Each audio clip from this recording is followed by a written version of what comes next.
Good looking market. What about the Q4 updates? Absolutely, a lot of Q4 updates, and that's causing a move for most of these names. Look at the Sundaram Small Finance Bank. You have AU Small Finance Bank that's seeing a good up move. Even in terms of, when you're comparing RBL Bank, that's given a decent update as well. So yes, all these update names are doing quite strong, at least from the BFSI segment. Even L&T Finance in that BFSI segment did well. Dabur, on the other hand, seems like some bit of a disappointment that's come in there, because again, that revenue growth is going to be in the mid-single digits. So volume growth maybe could be a bit lower. That concern around that still continues, because rural, in terms of commentary there, recovery has not come out as much as one would expect. Even Angel One, in terms of the Q4 update, seeing a bit of a miss on that front. But BFSI, strong updates, decent updates coming in from all these BFSI companies. And, carry forward the conversation with our technical experts as well as fundamental analysts as well. We do have Pashupati Advani joining in with us, as well as Kunal Bothra and Naresh Mirani. Very good afternoon, gentlemen. Thank you so much for joining in with us. Mr. Advani, I'm just going to start by talking about some of these FMCG names. Let's talk about them, right? Because Dabur today, look at the fall that came in from that front as well. Nothing in terms of a participation that's coming in for the FMCG pack in the market, even when you're seeing a bit of a run up. What's the view overall that one should watch out for from the FMCG sector? Well, the FMCG sector has been the sort of sector that has chugged along and has got everybody, it's been the first place where you put money because, we need the FMCG to go. But it looks like there's some pushback from the organized sector. I don't know whether it's getting actually replaced by the unorganized sector, or there's new players or whatever, because, to see, a Leaders or a Dabur and all take these sort of stop or maybe down trends is a little bit, I don't understand what's going on in that sector. So, we'll see. Maybe there's some hidden numbers that we haven't seen, but we'll see how that whole sector pans out. We'll see how the whole sector pans out. Kunal, anything interesting that you would look at in terms of looking at the FMCG pack right now? We've seen that it's not performed. So anything looking attractive that one should watch out for in terms of a stock from the FMCG pack? Nothing exciting as such, because we scan through the universe for the FMCG names. So I think most of the charts like HUL, Britannia, etc., these stocks are trading below their key moving averages. HUL specifically has been one of the torchbearer for the entire sector in terms of the price performance, and it adds or exudes confidence to the rest of the pack from the FMCG name. But that somehow over the last many months, and I'm not saying that there's been no phases of rally, but even if there have been periodic phases of rally for the stock, it's not engulfed and become into a major trend for stock, and let alone that this has been the case where many of the stocks within the sector have struggled. So I think except for a phase where ITC looked quite sharp and strong in terms of the price trends, most of the other stocks and the trends for these stocks have been a lot more subdued. And given the way the markets are also poised, I think we have to look at the phase of the markets where we are going more of a risk-on phase back again for the indices as well as for the overall markets, at least over the last 1 to 2 weeks. So I think, and we've seen historically that when the risk-on phase is prevalent for the market sentiment as such, the FMCG stocks, they tend to underperform. So I think in both the aspects, I would probably not want to look at the space as of now. Right, okay, that's the take coming in on FMCG as we speak right now. Let's now address some of the star performers today. And today it's really been HDFC Bank. Of course, those MSCI inflows as well kick-started in today. But at the same time, the FI holding for the quarter gone by as well was reported. And it's a cyclical downtick of about almost 4% that you've seen in terms of the FI holding in HDFC Bank now. But Pashupati, at 1500 plus levels, would you say that most of the negatives are in the price and it makes for a buy? Well, I think HDFC Bank, the reason why there's been the cut is because when they merged HDFC and HDFC Bank, you cost more than 10% of our index. And I think a lot of funds from overseas have a restriction. But then now in April, you've gone into the MSCI. So you're seeing fresh buying, which has taken it from 1420 to 1520. I think this is the range. I don't think it's going to be a star outperformer, simply because, just merging these two huge entities, shutting offices, which then very difficult to do, laying off employees, which is also very difficult to do. So the consolidation is going to take 1 or 2 years. And in the meantime, you've got these new small finance banks and these new virtual finance companies who are snapping in, trying to get the creamy layer. So, I think that it will happen. It will be fine, but I think it will take a little bit of a time, maybe another half a cycle. So it's not going to happen, in a hurry. Aisha? Okay, that's the take on HDFC Bank. But Kunal, your reading on the charts is something different. You believe that it's a buy by all counts? Yeah, absolutely. So I would strongly believe that the worst is behind. In fact, I remember on 14th or 15th of Feb, when the stock had hit that low, we had given a buy call 1370 approximately. That was a point of a strong oversold territory indicators for HDFC Bank. Today we are seeing the stock coming back into a smooth kind of a recovery as well as an uptrending mode. And what I like about the charts is after a good amount of time, the stock has a gap up opening, and even after the initial gap up, the mild bit of correction for the stock where it came back towards 15 levels, it has not filled that gap. So, and it looks like the stock should be closing at the high point of the day. So I think all of that augurs very well. We should now be looking at a confirmation of a breakout above 200-day moving average for HDFC Bank, which should be at least 1555, 1570 for the stock, which means even as a short-term trade, we could be looking at another 40 to 50 points on the upside. Okay. Even in the short-term trade, a 40 to 50 point upside is what Kunal is saying that one could even expect from HDFC Bank. Naresh, let's talk about other banks, right? We do have the smaller banks, whether you see a Bandhan Bank, Union Bank, RBL Bank. Anything that would interest you over here, or something that you would still look at just the larger names? So a stock which I like and I have a position is IDFC First Bank. If you look at the price action, the stock had gone up all the way to 100 in September. Since then, it drifted all the way down to 75 to 80 levels. We saw a large block deal also happen 3-4 days back. And after that, it has slowly recovered to 79 mark. The previous supports for the stock was around 79.80. So once it sustains 80, it would be a false breakdown and a reversal. And a stock available good 20% from the top and almost at the same prices where it was back in 2015. So looks like a good entry point. And this could slowly and steadily head up towards 90. So in the small banking space, IDFC First Bank is one. Second is Federal Bank, which has always been the outperformer over a total cycle. The stock has not corrected much, but has been struggling around the 150 mark for the last 6 months. So that could be the second one. So there are small banks which look interesting. And RBL Bank is also bottoming out. But for me, the favorite would be IDFC First and Federal Bank. Okay, IDFC First and Federal Bank, at least from the smaller pack, is what one could look at. Now let's talk about, I know we've spoken about trend or even some of the Tata stocks, Now, NSE yesterday, that announcement came in that Tata, you would see Nifty Tata Group companies coming in. How interesting do you still see this as a play? Whether you look at trend, Titan, we've seen good move in the stock already. So is there some further run up that one could expect? Yeah, these stocks are very good for long-term portfolio kind of opportunities. And add to that the list of Tata Group of names which have been making new highs. Tata Consumers, we have Tata Communication, which has looked quite strong. Tata Motors is something which has looked quite attractive over the last many years. Stock is now almost at the 1,000 territory. So there are many formidable Tata names which have done reasonably well. The only ones which I think has underperformed from the Tata stable so far is Tata Chemical. Somehow the stock has been just about getting into a trading range around the 1,000, 1,100 kind of a mark. So we need to see strong evidence of a breakout over there. But many of the Tata group of names I think have done exceptionally well. Even TCS, I think till last month or so, the stock was hitting levels of 4,200, 300 mark. So that's also something which has done exceptionally well. Okay, we'll take a very quick break on that note. But here's what we're going to do next. We'll dissect Vodafone threadbare, and we'll get you both the bull as well as the bear case on that stock after this very quick break.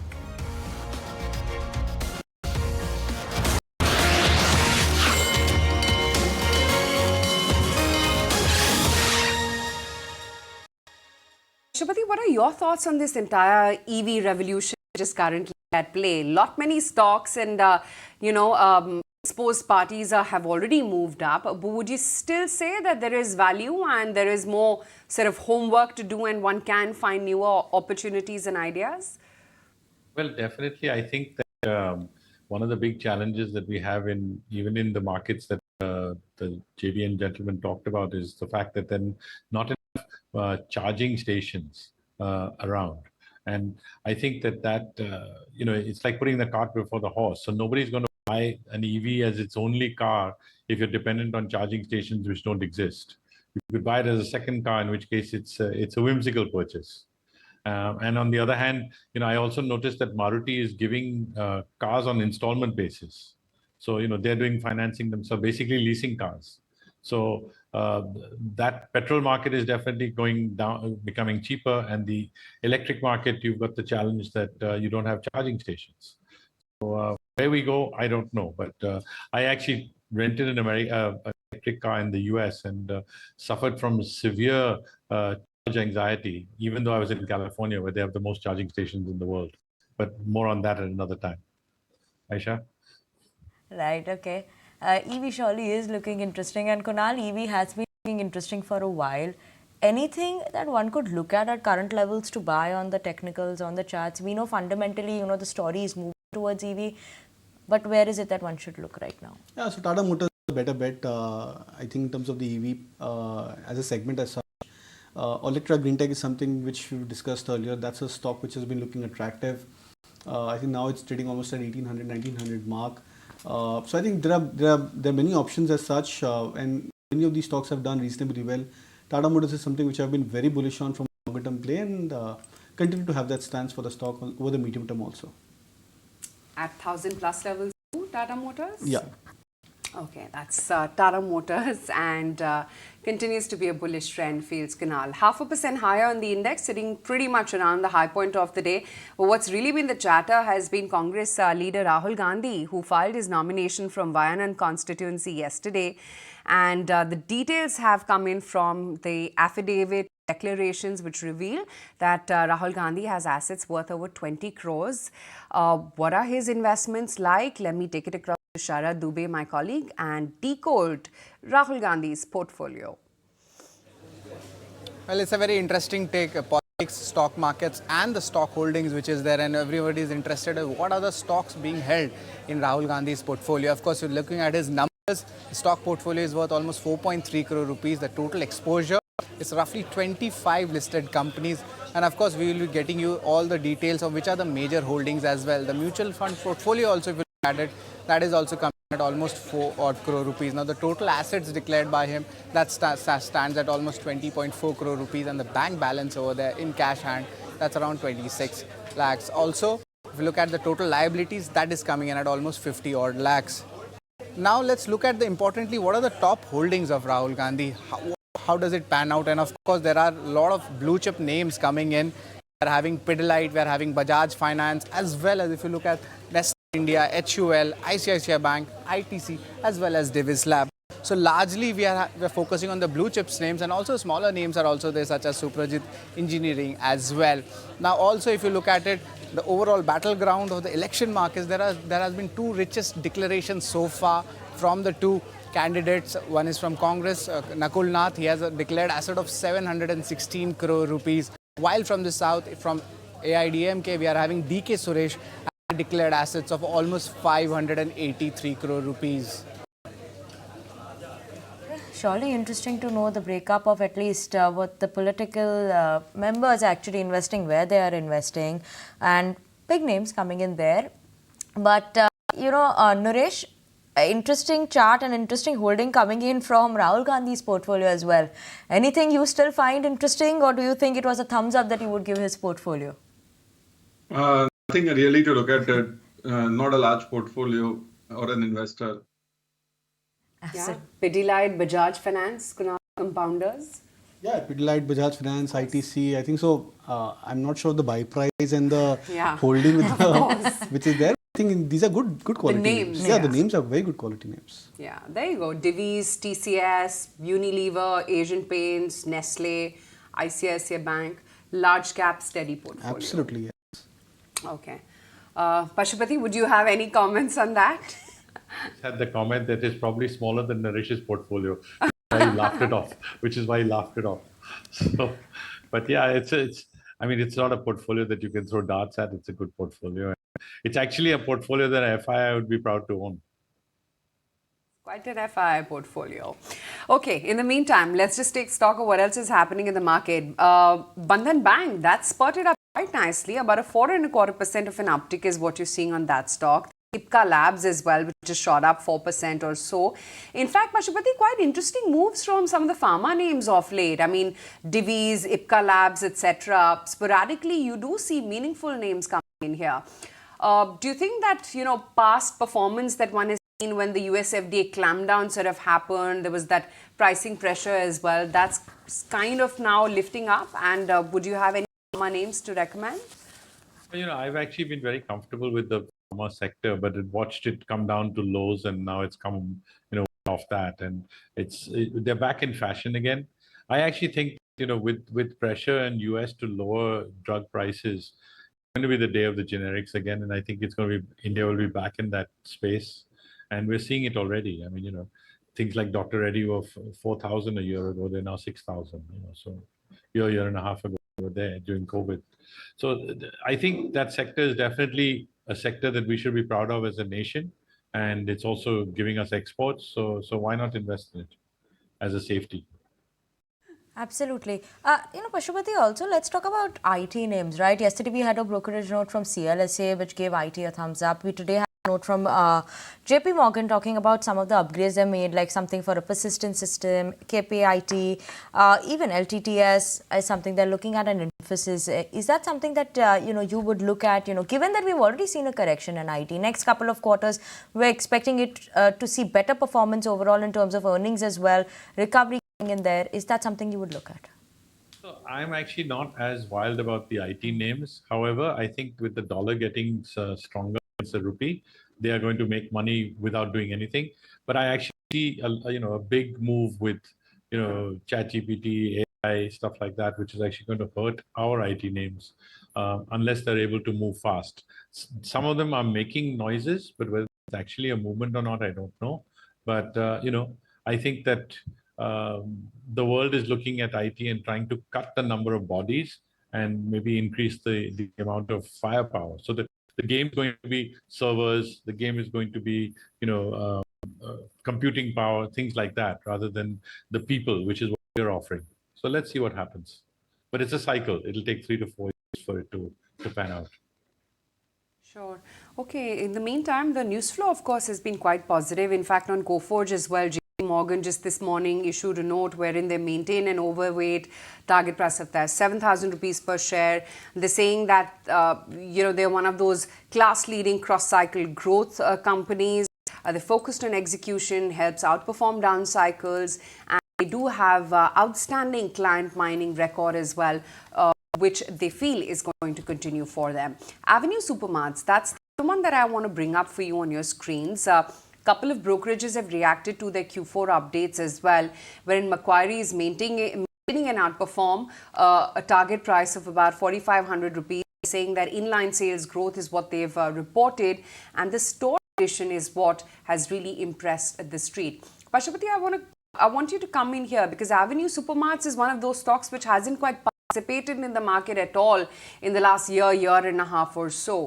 And now with this aggressive store addition target that they've set for themselves, do you think FY25 could be meaningful for demand? Yeah, of course, because I think that this is the new FMCG, the distribution of FMCG, if you want to call it. And I think that DMart is in there. All the other players are private. I mean, Amazon, Jio to some extent, okay, it's buried in Reliance somewhere, but we don't know how much of the pie is. But basically, how do you get the goods out to the people? And Avenue seems to be doing it very well. And as you said, aggressive store additions. So, it's probably a stock to look at and a stock to be in. But, on the other hand, people think it's very overvalued, but India is a huge country. So I think you can, I would have liked to have bought it yesterday rather than today because it's up about almost 150, 200 points, something like 175 points today. So, ouch. Kunal, let's talk about something on the charts as well, the chemical names that one could watch out for. Anything interesting that you would find in this story, given that we have seen a correction in these names? So something like a Vinnati Organics, Valiant, or PI Industries, anything that you would look at from there? So I think SRF looks attractive from the pack. That's a stock which I think is come back towards a 7 or 8 month swing high, breaking past about, I think, June July or August 2023 highs for itself. Then I think Tata Chemicals, as I mentioned earlier, has been an underperformer, but that stock has upped its base. So I think 900, 950 was the early support for the stock. Stock now 1000, 1020 is a fresh support for the stock, but then momentum is something which is missing into the stock. Deepak Nitrite is something which has again popped up on the radar in terms of a breakout. I think yesterday or day before, the stock had given a cup and handle kind of breakout, breaking past about 2100, 2050 plus levels. That's done reasonably well, and that's a stock which looks attractive. So I would probably want to bet on SRF as well as Deepak Nitrite at current levels. Okay, that's the take coming in on the entire chemicals pack. But Pashupati, great to have you on the show. We'll let you go on that note. Good speaking with you as always. We promised to put the spotlight on Vodafone Idea on the back of slew of reasons ranging from that 2,000 crore rupee fund infusion to expectations of a tariff hike post the general elections. Let me take it across to Soumit and get a comprehensive bull as well as bear case for Vodafone Idea. Well, Vodafone Idea remains in focus given the fact that now they have received the shareholder approval to raise close to 20,000 crore rupees. So let's do a bull versus bear. Now, on the bull side, the most important on the recent announcement that is expected to come in is on April 6th, and that is of a fundraise coming in from promoters of close to around 2,075 crore rupees. But do remember, this is just a survival capital. They have still not got the growth capital. So on April 6th, they will be holding a board meet where promoters will look to infuse close to 2,175 crore rupees. On the bear side, if you see, the company has been continuously losing its subscribers in the last 14 quarters. If you see, the company has lost more than 6 crore subscribers. Its revenue has been stagnant and it has been continuously reporting losses. In fact, in the last 14 quarters, it has reported losses of more than 1.1 lakh crore rupees. Now, this 20,000 fundraise that we are talking about, now they have received of shareholders approval, and they have given a timeline that they aim to complete this by the first quarter of FY25. So this is the most important fundraise because this will be the growth capital for the company, and this could eventually lead to a 5G launch also for Vodafone Idea going forward. But do remember that these fundraise talks have been going on for the company for now more than 3 years. However, the company has not been successful to raise funds from any investors so far. Apart from that, tariff hike is the single biggest trigger for the telecom sector as a whole and for Vodafone Idea as well. Now, analysts are expecting this tariff hike to come in post the election, that is post period, and if that comes in, that will definitely benefit the company's revenue as well as EBITDA and also give a boost to its cash flows going forward. Now, on the fundraise side, if you see, do remember that in 2019, the company had done a fundraise of close to 25,000 crore rupees via rights issue. However, the company has not revived, it has just survived. So even after a fundraise, will the company grow? We are yet not sure how will that pan out for the company. And with this fundraise, the company could go ahead and launch their 5G, which is a bull case, which is in fact a bull case for the company. But they are yet to launch a 5G, so that is still negative given the fact that all other players have gone ahead and launched a 5G on pan-India basis. But do remember that the government is keen on keeping the telecom sector. There should be private players. That's the commentary coming in from the government. So that's a positive side that they have at least have an analyst support. And lastly, when it comes to the bear side, if you see, none of the 14 analysts that are actively tracking the company have a buy rating on the stock. In fact, the average consensus target price on Vodafone Idea stands at close to 7 rupees, which suggests a potential downside of close to 48%. So that's the bull and bear case scenario when it comes to Vodafone Idea. Irrespective of that, seems like the bulls are winning the battle as of now, at least. But let's quickly get in some closing trades as well before we wind down for a break. Kunal, what's on your list?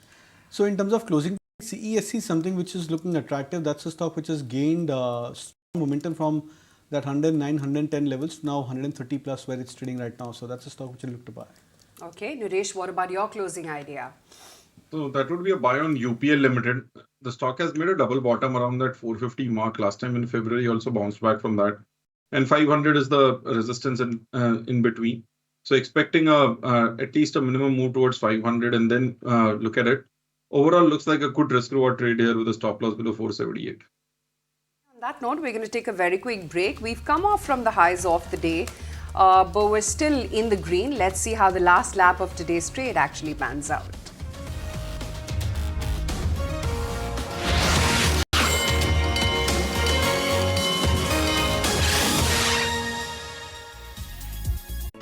If you like this video, then like, share and subscribe to ET Now.